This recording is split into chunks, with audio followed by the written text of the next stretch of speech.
Welcome to another episode of the Straight Up Chicago Investor Podcast. I'm Tom Shawcross. With me, as always, is Mark Ainley. Mark, I almost stumbled that one, but got through, so no need to edit. How we doing today? You do that, if you could line up the voice, like you do it like so perfectly every time. Like it almost is like that's recorded and we keep replaying it. See that? You can tell it's not recorded. It was a little different. Yeah, no. So you got to throw that out there. So tell me, you have, we're going to keep the theme of porches today. So you're working on a pretty big one right now where you're actually creating some living space. Kind of tell me what you're telling me before again. Yeah, so we have a 4-unit, so 3 above grade and then the garden, and had an existing porch that had to be torn down. And instead of just replacing it, we replaced it and added as much square footage as we legally, or as much square footage as we can going back to create living space outside. So this is in Lakeview, an area where people want to be hanging out outside and enjoy and so forth. And so we went back, I think it's like, 13 feet. Like it's not your traditional just, hey, here's a porch to walk down. Each unit will have their individual space. And then you'll have the porch, the stairs actually going on the side, and almost like a little lattice separated. So you have this little like private outdoor deck for each unit. Just because, the more square footage there, the more you can do to separate yourself. Like obviously that's going to be pushing rents, and we already had to take down the existing porch. You don't always have to replace exactly what was there, right? Like try to get as much bang for your buck. We're already paying the majority of the cost by replacing the thing. That's awesome. Point of difference. So when, I always try to think of those things that when they're comparing your place and what other place, sometimes you might not always have the edge on price, but if you have the edge on just overall feel or amenities, that's where you can get your place leased faster. Yeah. And we thought about doing a roof deck in it too, but it just didn't make sense. And the liability of 4 different units going up and down there, like there's a headache I didn't want to deal with, but trying to think of ideas like that. Nice. All right, cool. What do you got going on? Do we have a landlording tip of the week? We have a landlord tip of the week as always. And, this one actually came up spurred from a conversation you and me have. So keep this in mind, with the housing stock we have being 100 plus years old, at some point there may have been a garage on your property. So maybe you have a concrete slab right now, and that's how you can tell that there was a garage at one time. But take a look, go on the Cook County Assessor or look at your tax bill and look at your structures you have on there. So Tom, you and me were talking, and I pulled up one of your properties, and it showed you still had a garage on there. And you said, I don't have a garage there. And I said, yes, but you're paying taxes on that garage. So for a property, I'm not sure exactly what will correlate on the north side, but I know on the south side for us, when we take down garages, and I didn't do this perfectly early on. Someone taught me this about 5 years into it. But when you take a garage down, when you go to contest your property taxes, you can report that you no longer have that structure, and they'll actually knock your taxes down a few $100 just by itself permanently. So it's not like you're contesting it. You now don't have that permanent structure that you're paying tax on. And I know our sponsor, KSN, can definitely help or advise more if you guys have any more questions on that. But I thought that was a good tip to do, especially where we have the world of coach houses and garages. Make sure you're not paying tax on something that you don't even have on the property anymore. Yeah, I like it. Find little ways to save money here and there. Nice. Yep, for sure.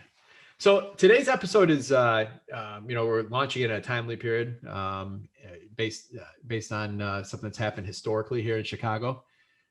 For me, it was June 28th, and it was we're going back here many years now. It was a typical Saturday night for me. I was 22 years old. I was headed to the city, hang out with some friends, and look for a good time. For any of you guys out there that what year is this, Mark? So we're 2003. So for any of you over maybe 35 years old, you might remember a bar on Lincoln Avenue called Blue. We're hanging out, me and some friends, and then some of our friends split off. They headed to a house party nearby.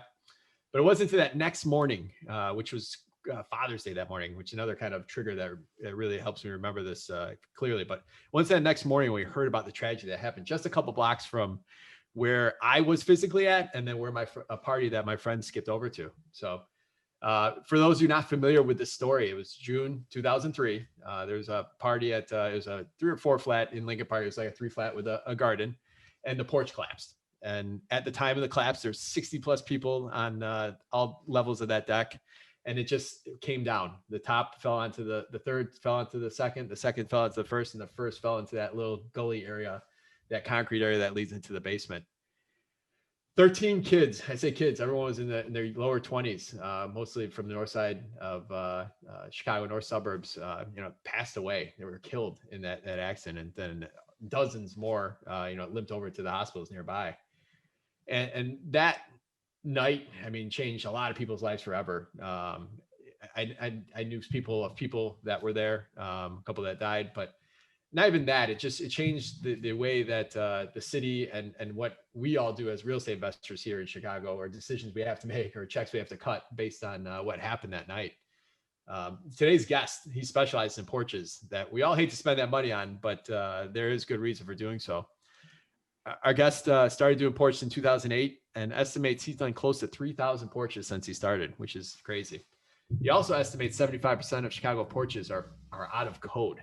I don't know, that's not a hard fact, but he kind of gave me how he backs into that, and maybe we'll talk about that later. But today's guest, you've probably seen his sticker on your porch, on a porch nearby you, but Frank Knight from Mr. Porch. Welcome, Frank. Hey, how you doing, Mark?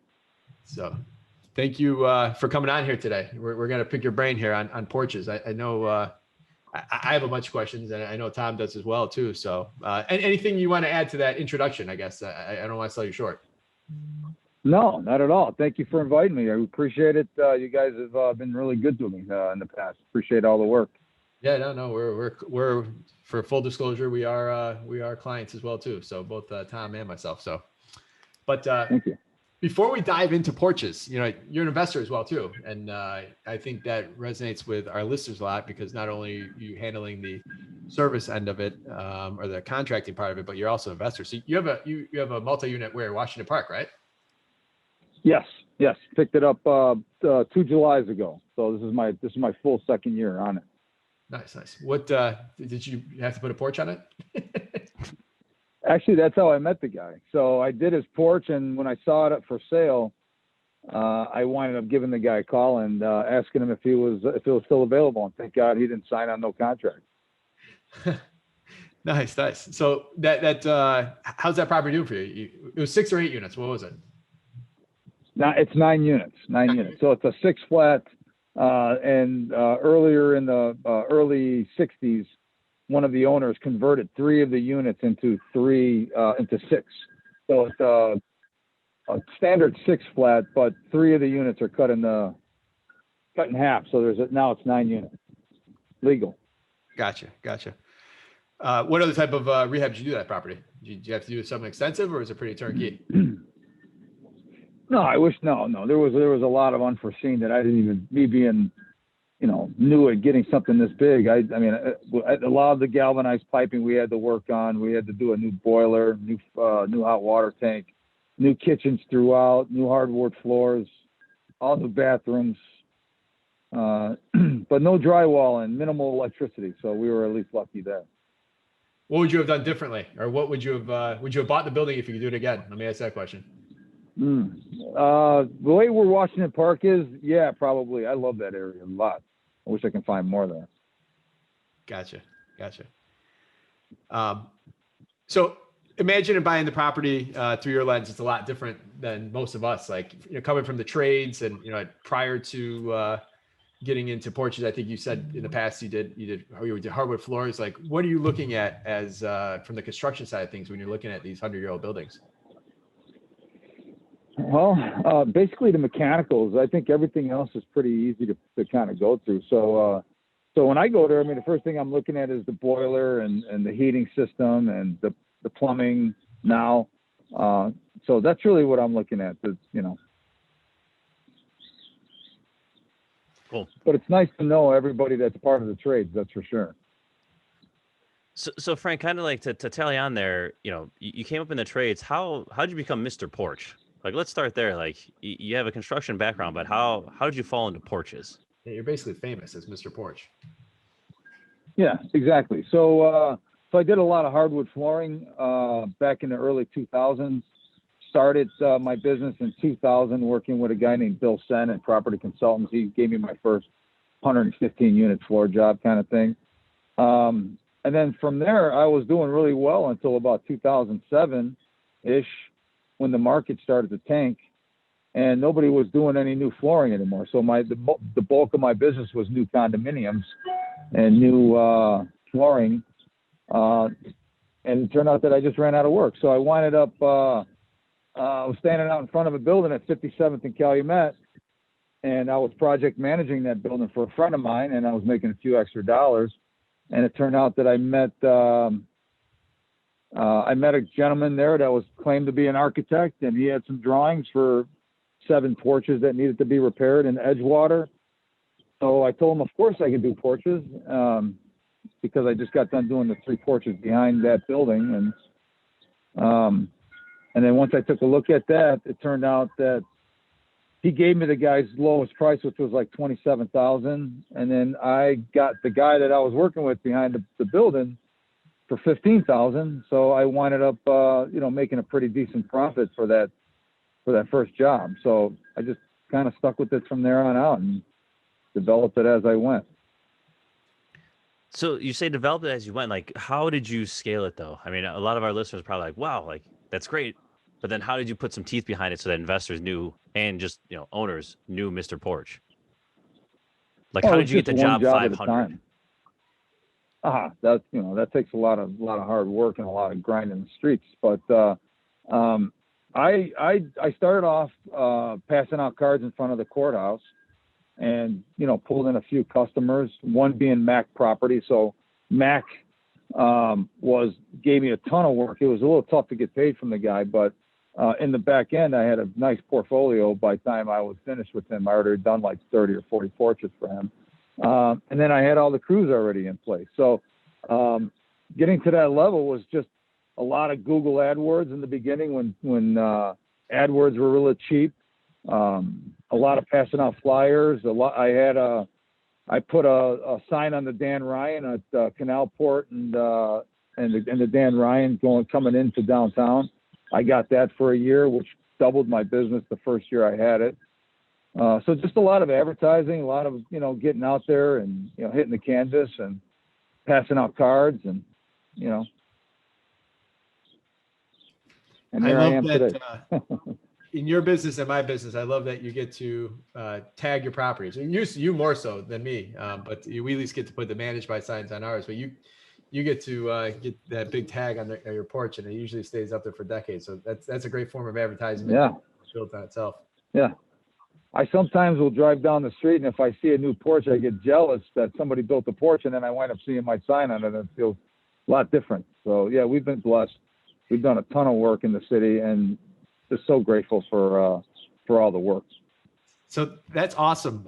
So you said Washington, you love Washington Park, but it sounds like your first conversation about porches happened in Washington Park. So I can see why you hold that near and dear to you at this point. Yeah. Well, plus I grew up on the South Side, so I wasn't far from there. But yeah, no, plus I think that area is going up. And I mean, if you see what's going on down there, I mean, you can see that the university wants to clean up 55th Street going down. So it's just, I don't know, my opinion, I think it's a great investment. I love that area. Nice. And for those of you that can't see this, the irony of all this is we're talking to Mr. Porch sitting on a porch. Like, I don't know. I really find the irony and appreciation in that. Well, I had to get my best work behind me. My personal house. So right now it's kind of a weird time. We're feeling it on in our maintenance department with kind of pricing going up and various different materials and so forth. I mean, lumber has been a big topic of conversation with that going up, and that's your main material. I actually saw a meme the other day of it was a news report saying that someone was sneaking in lumber into the United States wrapped in cocaine. Like that's how much of a commodity it's coming. So how's that affecting your business, and how are you kind of adjusting to account for that? Is it just 100% pass through, or are you buying it wholesale? Like, tell us how that's affecting your business. No, I work with a good company out of Schiller Park, Totem Lumber, and these guys have kept me fed throughout the pandemic. It's basically on my end where I got to adjust my contracts, add in the terms and conditions that, material prices they're subject to change due to COVID. But normally when I get to that point, it's usually about $600 or $700 more than what I've, currently bid from the contract. So no, I just put a term and condition in there allowing me to go in for a little bit of extra money. But no, at one point I actually stopped selling.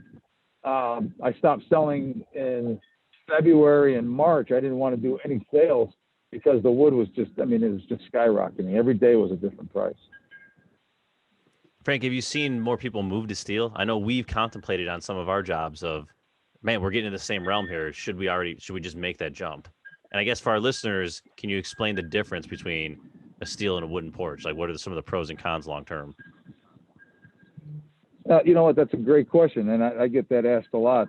I'm not a steel fan. All of us have been in the business, or us three have been in the business for quite some time, and anybody knows that when you walk on a 7 or 8 year old steel porch, chances are there's a ton of maintenance that needs to be done. So I believe that steel is starting to go up again now. They're talking about it's supposed to triple here in the next month or so. But the maintenance on steel is a little bit more. The way that they design these porches, I like the C channels. Those last and anything that's solid. But when you're putting this diamond plate application on the treads and diamond plate on the landings, I just think that stuff's not really meant for that. If it was a solid grate system, like a subway grate that was on the landings and the stairs, then I think that's a great steel porch. But using diamond plate for landings and stairs, I don't think it's a great idea. It just rusts too fast. You put a lot of salt down. Most times management companies are managing a lot of these properties, and their guys just literally douse the porches in salt, and that affects the steel. So the most reasonable way of going, the most reasonable way would be wood, in my opinion. Steel would be a lot of maintenance down in the future if you don't take care of it. Got it. No, good stuff there. So continuing along that thread, like let's say I'm an investor, I buy a 3-unit, it's got a porch. From what I know, it doesn't have violations, but it looks dated. What are some things I should be looking out for? No one wants to sink money into this, but like, what are some things where I'm like, hey, this could be an issue. I should at least evaluate repairing, replacing, etc. What are some like real easy gotchas for someone who isn't in the business every day like yourself? Well, normally when you see a tongue and groove flooring, that's a good indication that porch is about 40 or 50 years old. And then I would just start paying attention to the upright columns and see if there's any type of notch columns where the rim beam is actually inside of the column itself. Sometimes those will be double notched. And then I would see if it's a lookout system where they're resting on lookouts. And the lookout is the 6x6 beam that goes from the upright column into the brick wall itself, which is an older design. So normally if you see any of that stuff, and there's a bunch of other stuff that I look for, like splice columns, 9 1/4 inch treads, single stringers, incorrect connections on the stringer to headers. So if you see a lot of that stuff, you can either go with a full replacement or, maybe it's repairable, but most times those repairs are about 80% of them new. So they get a little pricey. All right. You spoke Spanish to a lot of people right there. Let me kind of go back on a couple of those things, and then let me kind of suggest some other ones too. So there's a certain width of that goes in into the building, into the brick. What's the width that those I don't know if I'm using the right words, the space between those bars that go into the actual building? I know that's something that when you say bars, what are you talking about? So what connects to call it the front of the porch to the actual the wall of the house? The lookouts? Yes. The lookouts? Okay. Yeah, if those are 6x6, normally the span of that shouldn't be, you're only allowed to span those 6 feet. So those are normally spanned 7, 8 feet. So if those were to be repaired, you'd have to pick them up with a double 2x10, or you'd have to pick them up with a double 2x10 underneath it instead of on the side to beef those up. Gotcha. So those shouldn't be no more than 6 feet. And if you got a 6-foot porch, chances are the porch is out of compliance anyways. All right, so there's a good one right there. So what about, I know one of the giveaways for me is railing height. A lot of the railing height is very low. What's the railing height supposed to be on these porches?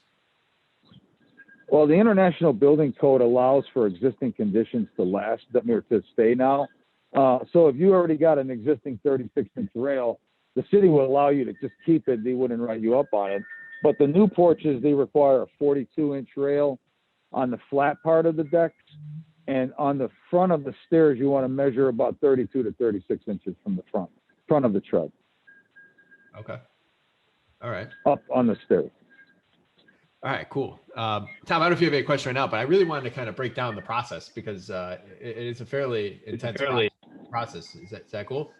Yeah, let's jump in Yeah, there. The absolutely. process, the architectural plans, like it is.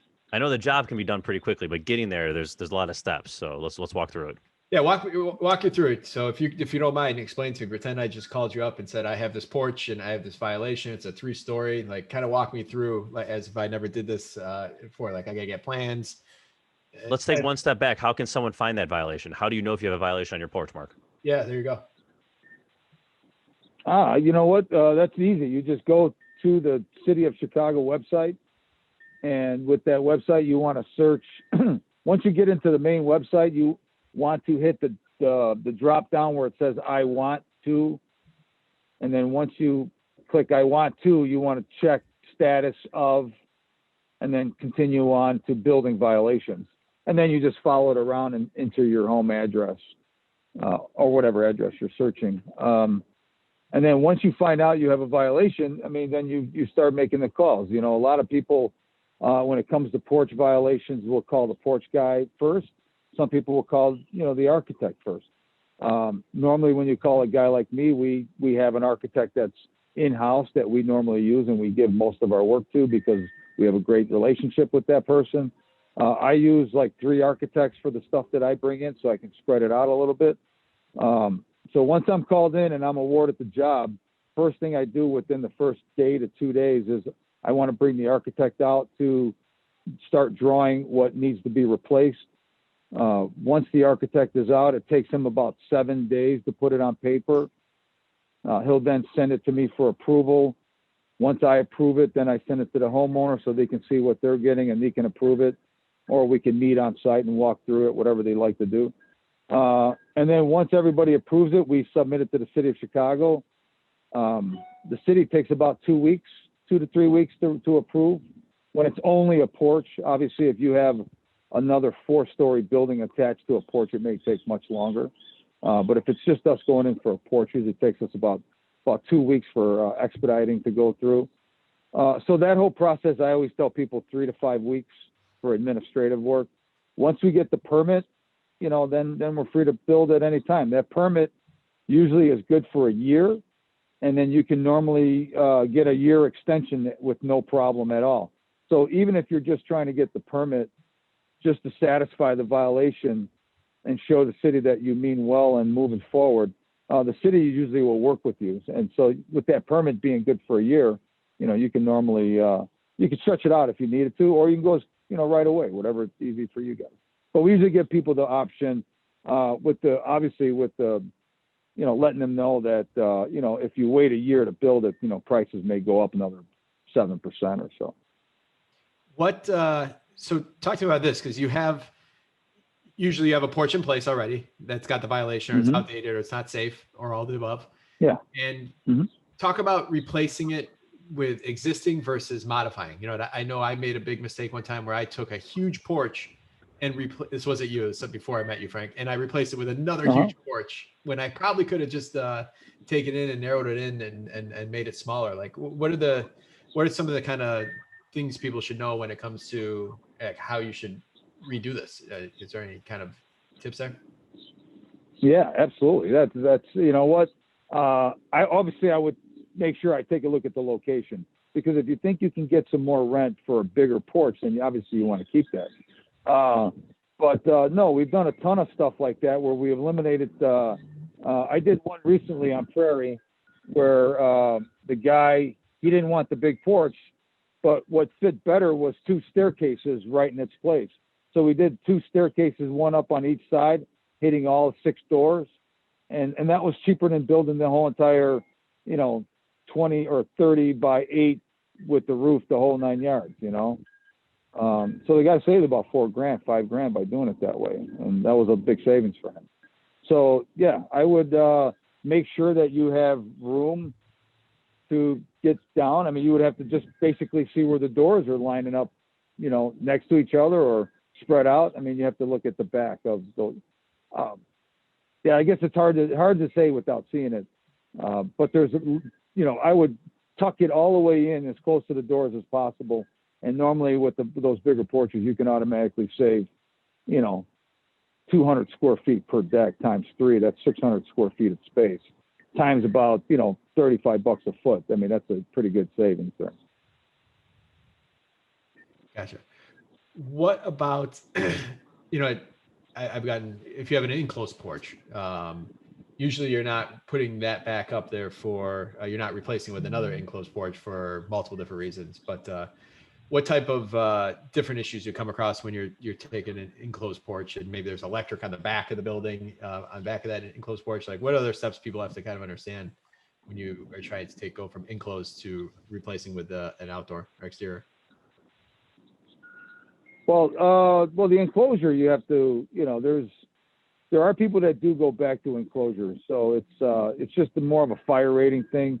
So we have to do interior drywall and exterior drywall, and that goes with the, the 𝗤𝘃𝗃 and the siding afterwards. So most enclosures require, I think it's a 60-minute fire rating. If you're right up on another porch, I think it's 120. I'm not sure about the rules of that. But for the most part, when people do have to replace their enclosures, 95% of the time, everybody's going to an open porch. It's just cheaper. It's, it's easier to get through, less rules. So that's the difference. You can't repair an enclosure though. You're allowed to repair existing conditions now that they've adapted the International Building Code. So a lot of people with enclosures, I always recommend that they get a structural report based on what's already existing, as long as it's not leaning too much from footing damage or the 6x6 rotting out. You can get those through pretty easily with just repairs if they're not too bad. Got it. So in this process, Frank, so someone can come to you and you would have an architect already on staff. Is a structural engineer needed at all? I'm just checking all the boxes for the city. Are you a one-stop shop, and are there other people involved that you need to be in compliance, basically? Well, I always tell people, like with the bigger porches, there's a lot of people that refuse to, replace their porch. So the only one person that can override an inspector would be a licensed engineer or architect. So obviously they got training and they have certain ways that they got to meet 100 pounds per square foot live load, because obviously that's the goal. So normally when it's a bigger company, let's say like, Mark, for instance, I would recommend, if he didn't want to replace the porch, I would recommend for him to contact a structural engineer to let the engineer come out and tell us where to put the bolts and, what meets 100 pounds per square foot. Obviously 3 screws and a piece of wood may hit 100 pounds per square foot live load, but the city's got their specs. So that's kind of what they're used to looking at. They want to see those exact specs that the city has published. But other companies like the Structure Shop and some of these other companies have proven that we don't need the A21Z clips. We don't need the big heavy steel brackets. So basically when an engineer comes in, he can save a ton of money to somebody who's got a larger porch by focusing on the weak spots and fixing that up. Architect is a little different than an engineer. So they're not, they don't do the structural calculations. An architect is just going to go off of the city published specifications that the city puts out. It's just easier for them. When so someone could come to you with their own architect and plans, and you could build that, or you could provide the architect. Is there, I imagine it's got to be easier, but it sounds like you have a pretty good working scenario with Tom and his porches. But what do you usually recommend as far as just being able to work and not running into issues? I imagine you got to run into some other people's architect issues sometimes with that. Yeah, absolutely. Well, just start off by calling the architect himself and just getting them out there and just working through the problems. Pretty much they got, it's just about watching the headroom issues and making sure that the stairs are going to fit. I don't know. I just go through it. Not every architect knows porches. So when you deal with the porch system, I mean, there's probably a handful of guys that deal with these porches every single day of their life, and that's their main thing. Sometimes when you bring an outside architect in, he gets a little artsy with it, and he tries to, fix it a different way than we're just not used to. But I mean, I just work it through with the architect, whoever's there, and it's normally a pretty easy conversation. Maybe we might have to change some lag bolts or go to a screw instead of a nail. But for the most part, they take my recommendations. I mean, based on what I know, and it's it's pretty simple. Like Tom's architect's a great guy. I mean, he really easy to work with. He came up with the new design pretty quickly, so it was good stuff. Yeah, we'll link to the show, but for 𝗏𝗵𝗶𝗵𝗁𝗃, I'm probably butchering that last name, but we'll link to Samuel in the show too, just to give him some props there. Yeah, great guy. So Frank, the walk through, like, you get the actual, you go in, you get the actual, permit, you start work. Does the city have inspections along the way? I guess how long, a 3-story porch, what are we looking at for timeline to install, and how is the city involved? Is there just the final? Are they involved when you're putting the footing down? Like, talk us through that process. There is a footing inspection that's involved with the porches. Normally we will contact, depending on who it is, so it'll be new construction or conservation, depending on who you're dealing with. So if you have violations, you'll deal with the conservation department. We work with a couple of great inspectors over there.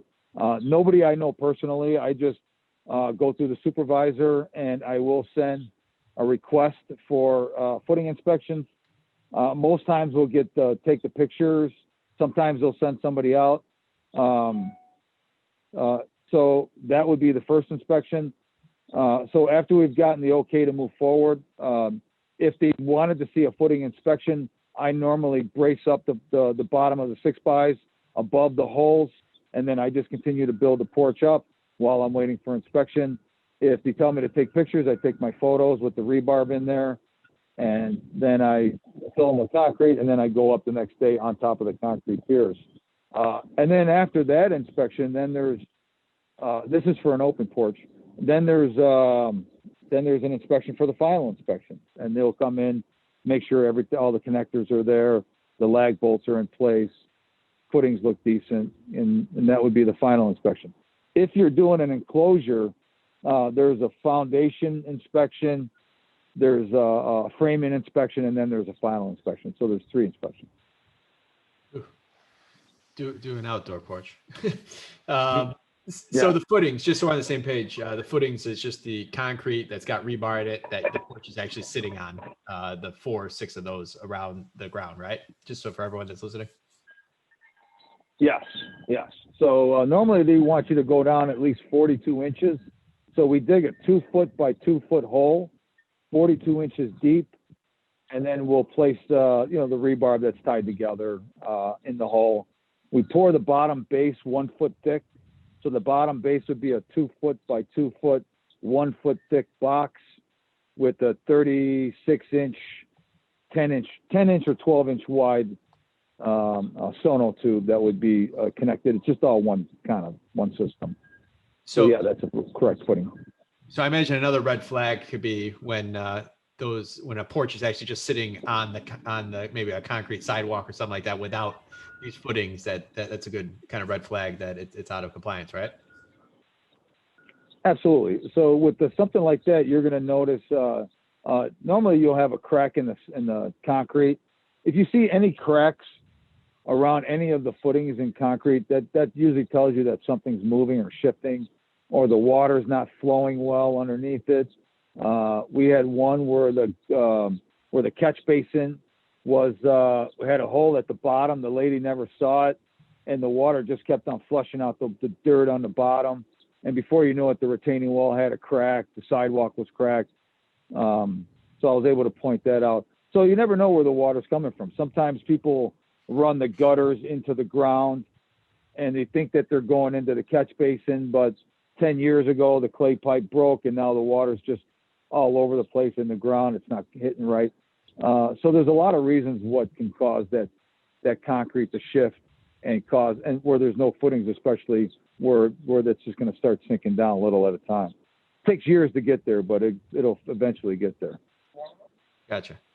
One more, I guess, technical or structural question I have is the brackets. I know I always look for the and maybe I'm saying it wrong. I call them the L brackets, or I've heard them called hurricane clips. Like that's required on all these really heavy duty L-shaped brackets on the corners, correct?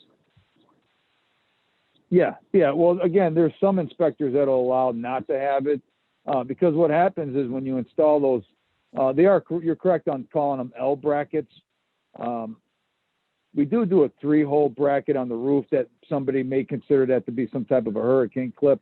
I've never heard them call that. I just call them L brackets like you. But when you install those on a new porch, that wood eventually will shrink. And within the first year, I mean, those brackets aren't even touching any of the wood. So they're really just, they're a fail. I mean, I don't know if they're even needed. It would take a lot of years for those galvanized bolts to fail once you put the through bolts in. But those brackets half the time, after a year or so, they're not even touching the wood at all. I think or the double rim beam. I think one of the first porches that you and me did together, I think I called you up and said, "Hey man, it's not even touching the wood. Like, are we in trouble? Or something wrong? Or is it shifting?" And you explained that to me, and I just recalled that when you just said that. I remember I was worried about that. Yeah. I always made a suggestion to the city, and I always said that the brackets should be done at least a month to 2 months after the porch has been sitting there and drying out, because they don't do nothing. They're just for show, really. They're fail safe, just in case something fails, it's going to catch it. But I mean, when you do those through bolts through those double rim, that double rim's never going to fail ever. You're recorded saying it now, so if anyone has one that fails, no. So Frank, let's say we get a brand new porch. It's great. It's year one. I plan to have this building for 30 years, hand it over to my kids. What are some things I can do to elongate the life of that porch and get the most out of it, so I don't have to replace it, in the near future? What are some just like annual things I can do as an owner to elongate that lifespan? If you read any directions on any of these for sealing the porches, they're going to tell you to wait for the wood to turn gray. I always say, depending on what the exposure is of the sun, if you're full exposure from like day one of installing it, you're probably going to want to put a treatment on it within probably the first 6 months. But if you got a porch that's not getting a lot of sun, it's only getting a half a day's worth of sun, I mean, you don't have to treat that porch for 3, 4, 5 years. So it really depends on really the amount of UV rays that are beating up the porch. But if you were a new buyer, and I would tell you to wait at least a year to 2 years before putting any kind of product on the porch. And once you decided with the product, I would make sure that you would remember that product, because if you try to go 5 years after or 3 years after installing a Sherwin-Williams and now you're going to do a bare finish, those two will never adhere together ever in a million years. So they'll start to peel. So if you use a bare, you got to use bare. If you use, Deck Tech or something, you got to continue to use that same product every year.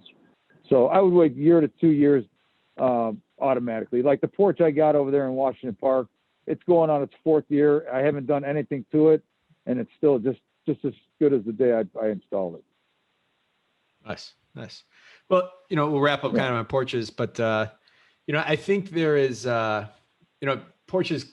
Some people might be listening thinking that this is a boring topic, or some people don't even understand how important or how expensive porches are before getting hit with that first violation, I guess. But these porches will, as a landlord, help you or hurt you in a few different ways. If one is really the value. If people are looking at 2 6 flats next to each other, and one needs a $40,000 porch and one doesn't, that's a huge number that person's getting. Unless you have someone that's uneducated and they're going to buy the one that's cheaper and think the porch looks fine. I've seen that happen too. The other thing that I always hit home on this topic on is when you're trying to enforce your lease and this tenant's mad and they call 301 on you, or they call 301 for you for some ridiculous reason. I feel the city, when they come out, I mean, they always add to that list that porch, or if anything, that's the motivation for them to actually put the effort into writing you're building up is that porch. So I think there's a lot of future headache, or you kind of make your place 311 proof, I guess is how I always say it. And of course, safety as well too is the other reason. So as this topic might not be that interesting to everybody, I really think it plays a crucial role in investing here in Chicago. You know, hey, you're making some good points there. And that's where that came up, where I tell you that you can get the architectural drawings, get the permit in place, and that permit is good for a year to 2 years. So if you feel you got some of those tenants that are going to call 311, or anybody that thinks you're going to sell the building, that's where I recommend getting the permit in place. You know, this way you're ready to go on a drop of a hat. City sees that you already pulled the permit. It may steer them away from writing up some more, you know, violations on the place. So, you know, I don't know. That's how I would approach that. Cool. Frank, one last question. Do you come across a lot of the composite decking, like the Trex of the world? And what is your opinion on those as someone who does this all day long? I like it for single family homes, if there's a home that somebody's going to actually live there. But for investment properties, I wouldn't touch it for nothing. I mean, I don't think, you know, anybody can Google 10-year-old, you know, Trex decking, and you can easily see that, you know, nothing lasts 4 seasons in Chicago. When you get winters like us and summers like ours, it's just nothing lasts. So I don't know if I'd put the extra money into it. My personal deck is pressure treated southern yellow pine. I did buy a 𝗏𝗲𝗃𝗏𝗃, which is a higher grade lumber than I normally buy for the porches. I buy a 𝗏𝗏𝗃𝗏𝗃, which is a #1, but it comes wet, so you don't have to pre-drill a lot of the holes. The stuff that I bought was a 𝗏𝗏𝗃𝗏𝗃, which I bought from Harry's Lumber on Northwest Highway. I just think it's just it's just the best, easiest way to repair it. It's cheap. I don't know if I'd recommend going any other way unless it's maybe some type of a custom home or something, you know. Gotcha. Perfect. Hey, before we wrap here, I got one more. I found it very interesting. You told me the other day you traded, you picked up a couple of vacant lots traded for porches. Tell us kind of how you came across that scenario. I'd love to hear that. Yeah. So anyways, I was actually doing some bids for a lady that took over her mother's estate. Her mom was a tax attorney, I guess, back in the 70s. So she would pick up all these properties on tax sales. So she had one on Vincennes, another one on Ridgewood, and another one on 𝗥𝗲𝗹𝘁𝗍𝗶. And as I was talking with her, she mentioned that she had 3 empty lots. So I said, well, what are you going to do with the lots? And she's like, well, nothing. We don't really care about the lots. So I was like, oh, great. So what I did was I told her, I said, I'll trade. And those lots are in Hyde Park Township, which would be, it's not Hyde Park, but it's like Bronzeville. It's like 49th. I don't know what that area is called, 49th and Cottage. So there, one was on 50th and 2 of them were on Forestville. And then I said, hey, you want to trade the 3 porches for the 3 lots? And it turned out to work out pretty good. So I did those porches for, I don't know, like $35,000, something like that. And then I just got done selling the lots for like $145,000. So it was a great deal. But you never know where the deal is going to come from. That's for sure. Oh, so you flipped the lots. That's awesome. And that's really cool. Yeah. So anyone out there that has something to barter, you don't always have to buy it cash. So I just thought that was interesting for that. That's true. Yeah, no, totally. I mean, I always ask people if they want to get rid of their stuff nonstop. I mean, you never know.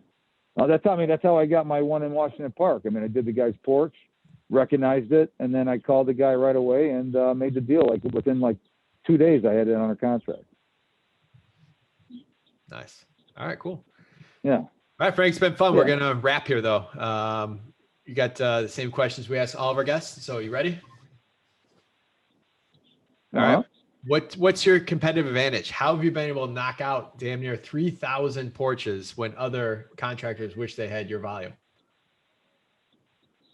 I got to give it all to my crews, man. These guys are artists, man. These guys do such great work. I got a great lumber company behind me with Totem. Those guys are delivered. I mean, so I never have to chase the materials. These guys deliver 4 or 5 loads a day for me. And I got a great hardware guy. These guys are all over my stuff. And I got a great product to sell. So it's so easy to sell. So, you know how it is, Mark, when you have something good to sell and you're going to sell it, it just makes it easier to sell when you know it's a great product. But no, it's just, I never leave anybody hanging. I never rip anybody off for sure. So, you know, it's just got a great reputation from all the great work that these guys do every day that these guys show up on time, you know.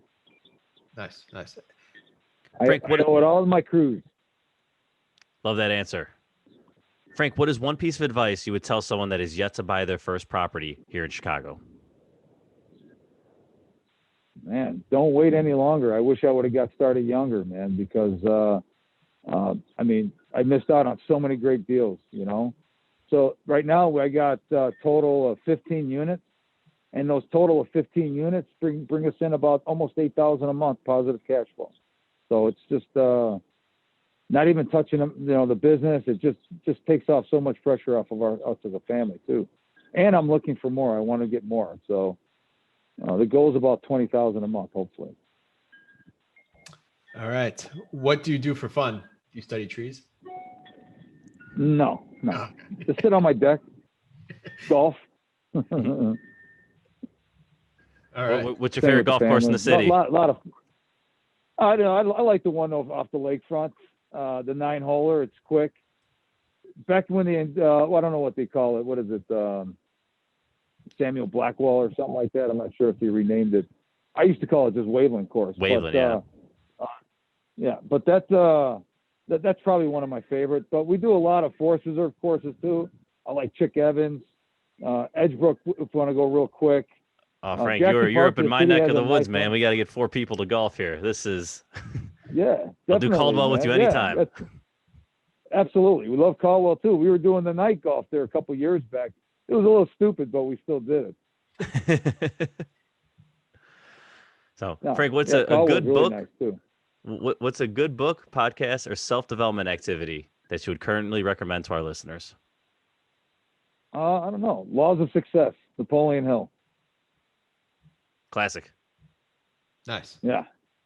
Besides yourself, name one person in your local network that you'd highly recommend to other investors as a quality resource. Mark Ainley. You can't use me. It's a cop out. I don't know. I probably would. You know what? That's a you know, depends on what they're looking for, I suppose. I always like leading these guys to whatever they're looking for. So if it's brickwork, I would introduce you to Mr. Brick. If it's painting, I would introduce you to the painting guy. So there's not one person, because I have a whole, I mean, thousands of great guys that are in my Rolodex that I can give at any moments, time. All right. So quality vendors, people can reach out. You hear that? Totally. Absolutely. Frank, thank you so much. You provide a ton of value to our listeners. How can they learn more about you? And is there any way they can provide value to you? Just, feel free to give us a call before you buy the house. We can sometimes save you thousands of dollars by pointing out violations or stuff that you're going to wind up eating after you get the sale. And then giving me work after the fact. Once I show you, lead you the right way. I mean, that's, it goes both ways, but I always recommend bringing me in before you buy. For free estimates. I don't charge anybody. Frank, correct me if I'm wrong, but you will, I know you help me out this way. I'll just I'll be standing in the backyard. I'll take a couple of clear angle pictures and you can really diagnose a lot of issues just from a few pictures, correct? That's how people can at least start the conversation with you. Absolutely. Absolutely. They can email that to frank@mrporch.com, frank@mrporch.com. Picture speaks 1,000 words. Try to get the full porch into the picture. And then from there, I can point out other stuff. But if you got 7 days to get that in, pictures are always the quickest way. Awesome. Cool. Good stuff. So, Mark, I'm going to let you choose your own adventure for the Chicago Fact.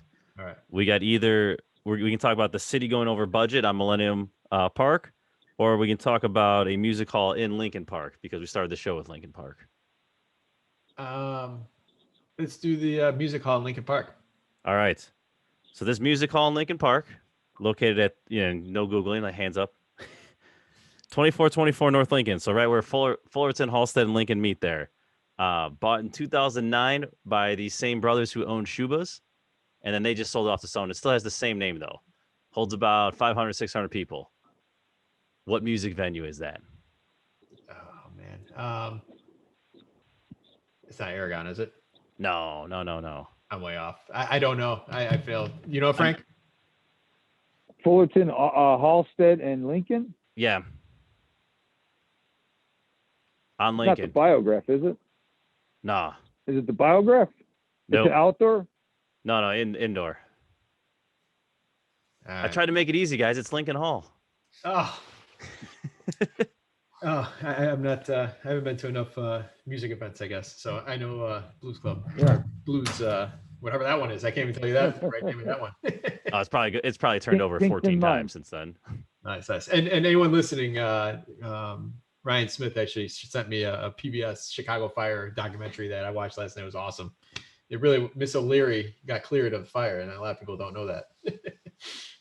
Yeah. So, all right, everybody. Frank, it was an awesome show. Tom, as always, great partnering up with you on this. Anyone listening, we appreciate you listening. Check out our website with our merch store. We have a contest that's going to be coming up. It involves straight up Chicago investor merch. So stay tuned for those details. Check out our Facebook group. If you have properties to post, or if there's vendors you need, or people that you're looking to put on your team, tons of great resource on there. Just pop it on there and someone will put you in the right contact with the right people. So thank you, everybody, for listening. Please don't forget to share us. Please like us on a YouTube channel. We have over 200 videos on the YouTube now as well. So check those out. A lot of good quick clips with a lot of good information. Tom, Frank, thank you very much. And everyone, we'll see you next time. Thanks all.